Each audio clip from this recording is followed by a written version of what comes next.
Discover the surprising secrets that frugal people use to reach their financial goals, and it's not what you think.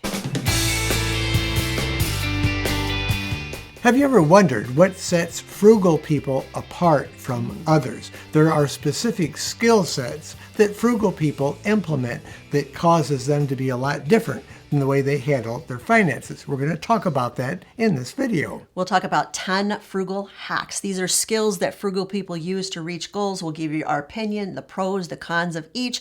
And this is open voting. We are asking you to vote as we go through. When we hit on one skill set that you're like, that is it for me, that is the one skill set that is helping me to make massive strides in my financial goals, we want you to vote in the comment section.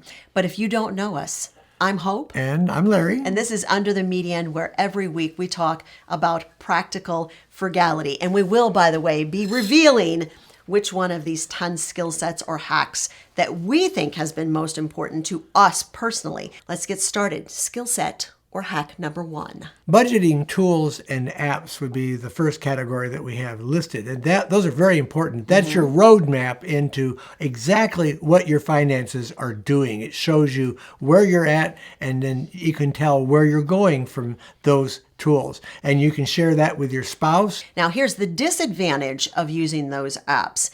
The app is not the one that is pushing the big red buy button. No. You can rely on it so heavily that you forget that there is a degree of financial accountability that you personally have. Right. It doesn't help your mindset. It does help you organize everything to have that app. But your mindset has to be in the game of saving money, or you still won't save money even though you're using a financial app. We have been really open that we use Dave Ramsey's free budgeting tool, Every Dollar, to track our daily expenses. We track our monthly expenses on spreadsheets that I have created for our use. And you can, by the way, get your hand on those spreadsheets and also all of our financial planning forms. It's in our Frugal Finances Planner, and I'm going to make sure there's a link to it, guys, in the description of the video.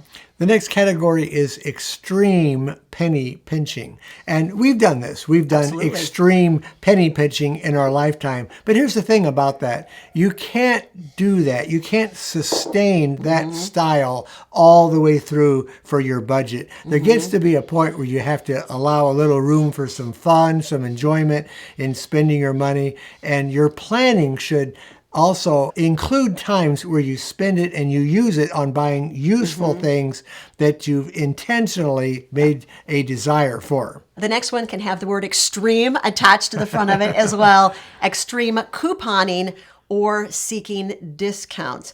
We use coupons all the time. We're huge fans of couponing.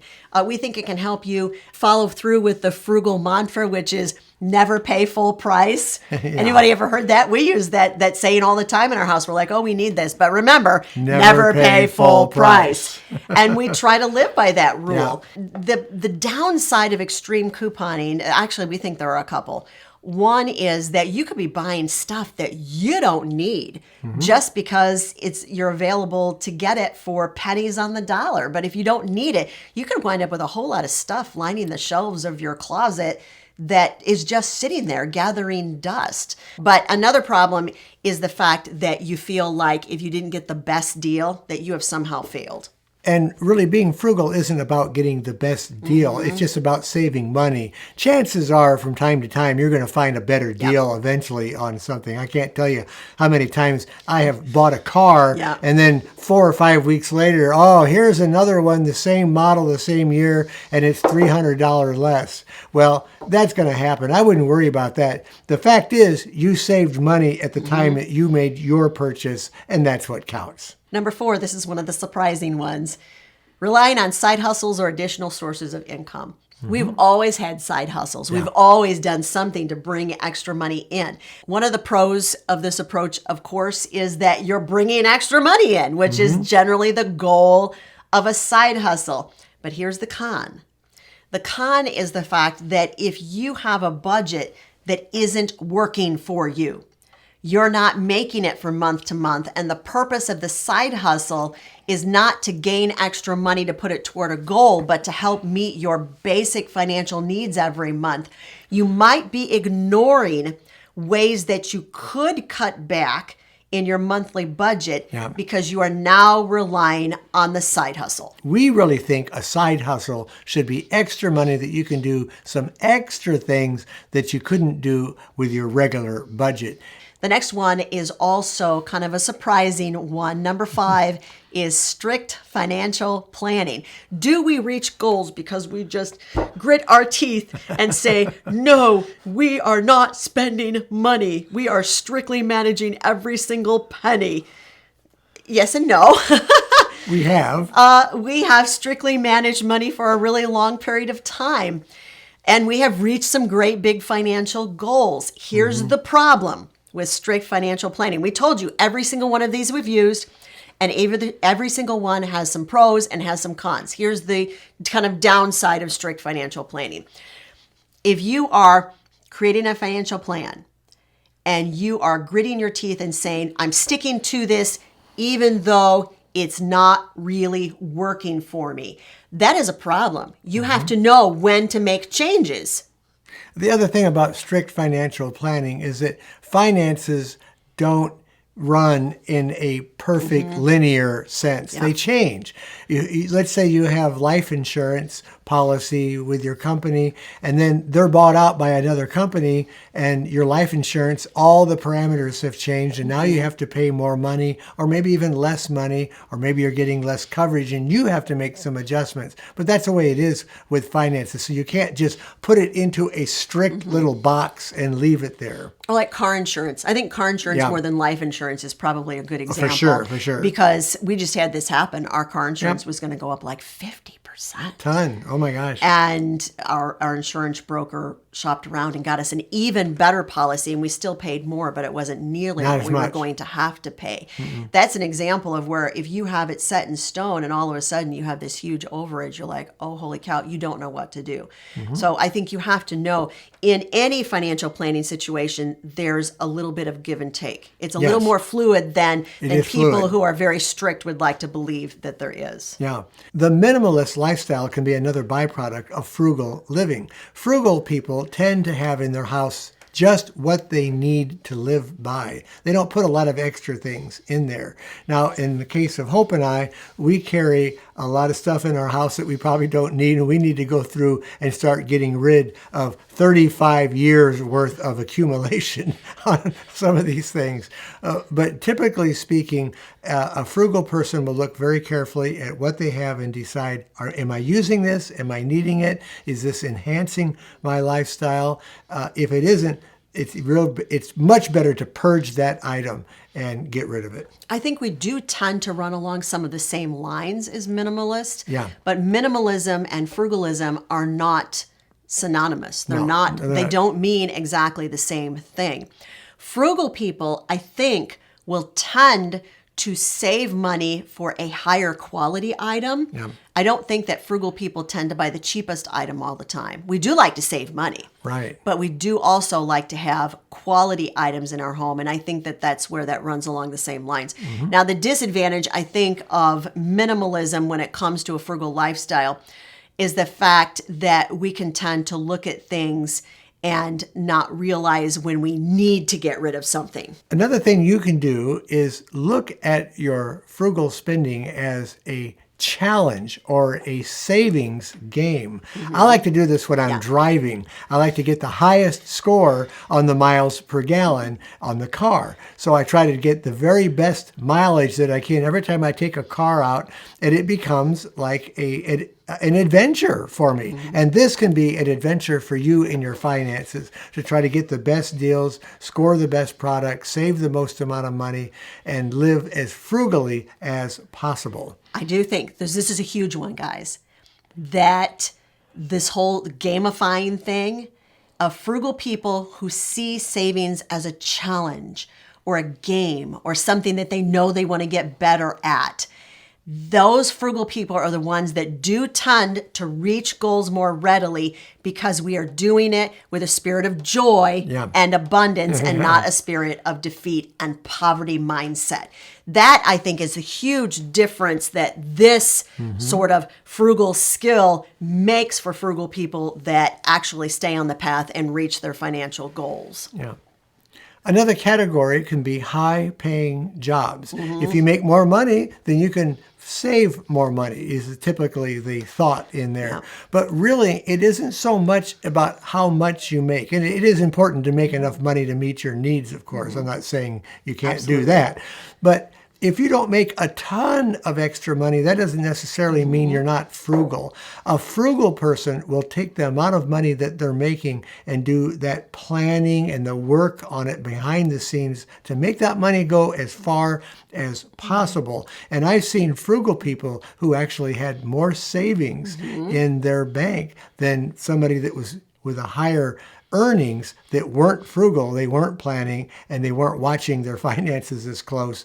I've seen frugal people with double the amount of money in their savings. So it does really pay off to do the planning and do the work behind the scenes of it more than it does to have that much extra money in your budget. Here's the downside of this whole idea of a high-paying job. People can tend to think, unless I have a high-paying job, I can't save money. And that's where that sort of falls off the whole train track. Yeah. He sort of alluded to it. It's not what you make, it's what you do with what you make. Yeah. I remember telling somebody in a management position that we had paid cash for our house, and they couldn't believe it. They said, we've never done that. And so they were very impressed, and that kind of got their attention. Skill set number 9, which is being debt-free. Do frugal people reach their goals more consistently because they are debt-free? Frugal people reach financial goals, I think, regardless of whether they are debt-free or not, but certainly being debt-free gives you a wider variety of choices and opportunities than if you were not debt-free. But debt-free is not the golden key. No. It's a great key, but it's not the golden key as to whether you are going to be able to reach financial goals or not reach them. And of course, if you're not debt-free, generally becoming debt-free is one of those financial goals that you're striving for. The nice thing about being debt-free is the money that you're now making will go farther, and you'll have some other places to put that money rather than just applying it toward debts. And this kind of leads to our next category, a very, very important one called margin. When you're debt-free, that automatically gives you some margin in your finances in order to have some extra money to throw into savings or do some other things with. So margin is a very important thing to have. It's not just margin, it's knowing what to do with that margin, Yes. knowing how to find it in your budget. This whole idea of margin was sort of birthed into our whole spending plan when we decided that we would save money to pay cash for this house. Now, to be clear, we were saving the difference between the value of our first home, which was paid for, some savings we'd already set aside to pay for a second home or for our next home, and there was like a gap. We were saving the gap. Right. And Larry said, go get the budget. And I said, I'm telling you, I have this budget all figured out. There is not a lot of fat on the bone here, okay? There's not much to cut. And he very calmly looked at me and said, oh, that's great. Go get the budget. And so I got the budget, and we went through the budget, and we were able to shave off areas of our budget. We had, listen to me carefully, we thought we'd maximized our savings every month and minimized our spending. And yet we were still able to find margin in that budget that we didn't know was there. That's the first time margin became that golden key for us that we thought, oh, we get it now. There's margin where we don't understand there's margin. That was, by the way, the first time that we ever did what became coined for us as the 10% challenge. One of the things that we discovered is that as we took a much more critical eye to look at our budget, the amount of money we were spending, the categories that we had, we found whole categories we could cut. We just realized, I know these things were kind of important to us. Like we had the internet. We weren't using it for much more than just email. I had another source for email that I could use that would allow us to get off of our home internet. And we cut it. We cut it for a couple of years. We would go to the library. We would go to McDonald's and get on the public internet some if we had to get on. We found ways to get around it for a couple of years. It was a little more painful maybe in some ways, but my gosh, the payoff was wonderful. Margin does involve finding flexibility and Yes. finding workarounds for things that you thought were super important to you, but you realize, Yep. I think I can find a workaround to that. Okay, guys, we've given you 10 hacks, ways that frugal people reach goals. It is time to vote in the comments section. Which one of those 10 ways that we've shared with you is the golden key for you and the way that you are finding that you can reach goals more easily? Which one of those frugal hacks? Vote in the comments section. And while you are voting, Larry and I are going to reveal, I'm going to do the drum roll. And Larry is going to reveal which of the 10 hacks that we've shared with you is the one that has become most important to us. Ready? Well, the most important one out of all those 10 hacks would be having margin in the budget. If you have margin, then you have some flexibility and places to move money around to make it work for you. But you have to have a little extra in order to do that. Margin is very important. I want to say, too, the second most important one for us was getting debt-free. Getting debt-free helped create that margin. So you have to have those things in there in order to have that flexibility. If you're a little curious exactly what this whole margin thing looks like for us and how we've implemented it and why margin is so important when it comes to frugality and reaching goals, we are going to do a video on that. This is part 2 of this series. So make sure that if you are not subscribed to Under the Median, that you subscribe, because that video will be coming out in the next few days. And if you liked this video, if it was important to you, hit the like button too. That kind of helps with the YouTube algorithms, and it makes us more available to others. We've touched on this in this video on savings challenge. And as we get into the approach of a new year, this becomes a very important concept. One of the things people don't realize is how many different kinds of savings challenges there are and how you can implement those and the length of the savings challenges and how to be successful at one. We did a video, we showed 5 different kinds of savings challenges, and that video is right over there. If you're ready for a challenge, guys, and we promise it will be fun, the video is right over there. Go take a look.